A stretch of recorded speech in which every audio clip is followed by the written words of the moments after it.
उपमुख्यमंत्री फडणवीसांच्या कार्यालयाबाहेर तोडफोड करणाऱ्या महिलेची ओळख पटली। धनश्री सहस्त्रबुद्धेच्या घरी पोलिसांची टीम दाखल। महिला मनोरुग्ण असल्याची माहिती।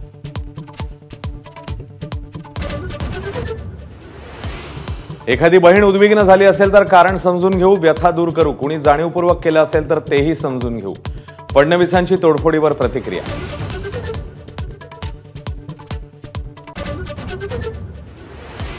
मुंबई विद्यापीठाच्या सिनेट निवडणुकीत युवा सेनेची बाजी, 7 उमेदवार विजयी। इतर 3 जागांवरही युवा सेनेलाच आघाडी।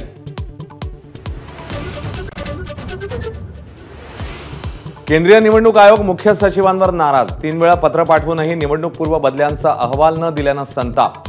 स्पष्टीकरण देण्याचे निर्देश।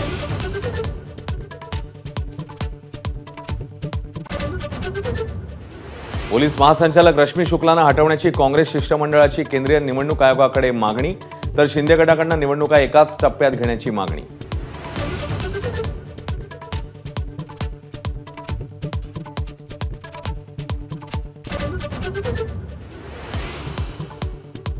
धर्मवीर 3ची पटकथा मी लिहिणार, देवेंद्र फडणवीस यांचं सूचक विधान।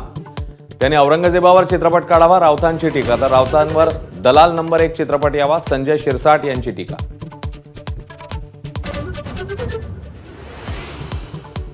भाजपच्या जाहीरनाम्याची झेरॉक्स एबीपी माझाच्या हाती। काँग्रेसच्या काळातल्या अपूर्ण प्रकल्पांचा पंचनामा भाजपच्या जाहीरनाम्यातनं करणार।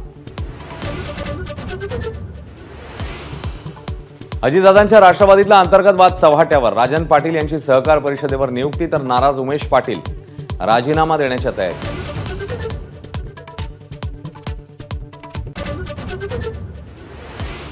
मनोज जरांगेंच्या मराठा आंदोलनाचा पहिला राजकीय बळी शरद पवार ठरणार। वंचितच्या प्रकाश आंबेडकरांचं वक्तव्य। तिसऱ्या आघाडीसोबत जाणार नसल्याचंही केलं स्पष्ट। अक्षय शिंदेच्या अंत्यसंस्कारासाठी जमीन उपलब्ध करून देऊ, राज्य सरकारची हायकोर्टामध्ये हमी। 3 शहरांमध्ये झाला अंत्यसंस्काराला विरोध।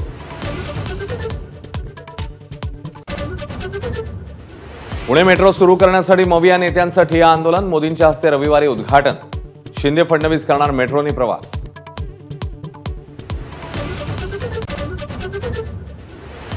राजकोट किल्ल्यावर शिवाजी महाराजांच्या पुतळ्यासह 100 कोटी खर्चून साकारणार शिवसृष्टी। मुख्यमंत्र्यांसमोर प्रेझेंटेशन सादर। एबीपी माझा, उघडा डोळे बघा नीट।